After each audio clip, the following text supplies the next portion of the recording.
আমরা জানি যে রাসূল সাল্লাল্লাহু আলাইহি ওয়াসাল্লাম বলেছেন আনা খাতামুন নাবিয়্যিন লা নাবিয়্যা বাদি, আমি হলাম সর্বশেষ নবী, আমার পরে আর কোনো নবী নেই।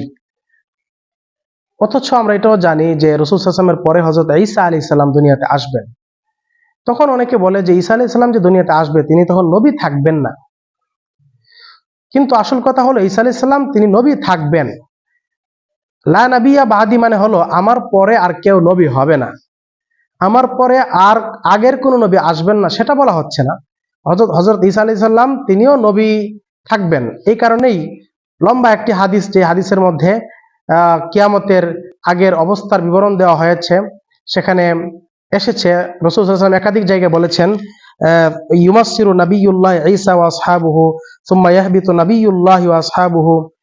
তো নাবিয়্যুল্লাহ আল্লাহর নবী এটা বলা হচ্ছে। হযরত ঈসা আলাইহিস সালাম তখন নবী থাকবেন, তবে কথা হলো নবী থাকলেও তখন তার শরীয়ত মানা হবে না, তার শরীয়ত অনুযায়ী আর তখন আমল হবে না, আমল হবে মুহাম্মদ সাল্লাল্লাহু আলাইহি ওয়াসাল্লামের শরীয়ত অনুযায়ী।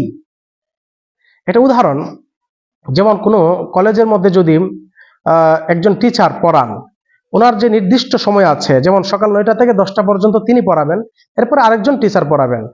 তো এই টিচার 9টা থেকে 10টা পর্যন্ত পড়ানোর পর তিনি তার রুমে চলে গেলেন। যাওয়ার সময় তিনি তার মোবাইলটা ওই রুমে ফেলে গেলেন। তো আরেকজন টিচার ওই ক্লাসরুমে প্রবেশ করে পড়াতে লাগলো। একটু পরে ওই প্রথম টিচার তার স্মরণ হলো যে আমার একটা মোবাইল তো ক্লাসরুমে রেখে এসেছি, তখন তিনি তার মোবাইল নেওয়ার জন্য আসলেন। আচ্ছা, ওই যে প্রথম টিচার তিনি যে ওই ক্লাসরুমে যে আসলেন দ্বিতীয়বার, সেই আসার পর তিনি কি তখন ওই দ্বিতীয় ক্লাসের টিচার, নাকি দ্বিতীয় ক্লাসে যিনি পড়াচ্ছেন তিনিই হলেন এখনের টিচার? এখনের টিচার তিনি, যিনি এখন পড়াচ্ছেন। হ্যাঁ, যিনি আগে পড়িয়ে গিয়েছেন তিনি আর এখন টিচার থাকবেন না, তবে তিনি টিচার থাকবেন কিন্তু এখনের টিচার নন। ওনার পড়া ছাত্ররা এখন পড়তে হবে না। আর উনি এসেছেন কেন?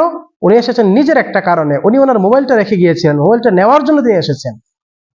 ঠিক তদ্রূপ ঈসা আলাইহিস সালাম যতদিন তার শরীয়ত ছিল, এরপরে মুহাম্মদ সাল্লাল্লাহু আলাইহি ওয়াসাল্লামের শরীয়ত এসে গিয়েছে, তার শরীয়ত আর চলবে না। কিন্তু ঈসা আলাইহিস সালাম আবারও দুনিয়াতে এসেছেন কি জন্য? তার নিজের একটা প্রয়োজনে, তার নিজের একটা জরুরতের কারণে। হযরত নবী ঈসা আলাইহিস সালাম এর ব্যাপারে যে নাসারারা অপবাদ দিয়েছিল, যে নাসারারা বলেছিল ঈসা আলাইহিস সালামকে তারা হত্যা করেছে, আল্লাহ তাআলা তখন ঈসা আলাইহিস সালামকে দুনিয়াতে পাঠাবেন, পাঠিয়ে ঈসা আলাইহিস সালাম পাঠানোর পর ঈসা আলাইহিস সালাম মানুষকে দেখাবেন, দেখো আমাকে তোমরা হত্যা করতে পারোনি, আমি দুনিয়া থেকে আল্লাহ তাআলা আমাকে উঠিয়ে নেওয়া হয়েছে। এই বিষয়টা প্রমাণ করার জন্য হযরত ঈসা আলাইহিস সালামকে আল্লাহ রাব্বুল আলামিন আবারও দুনিয়াতে পাঠাবেন।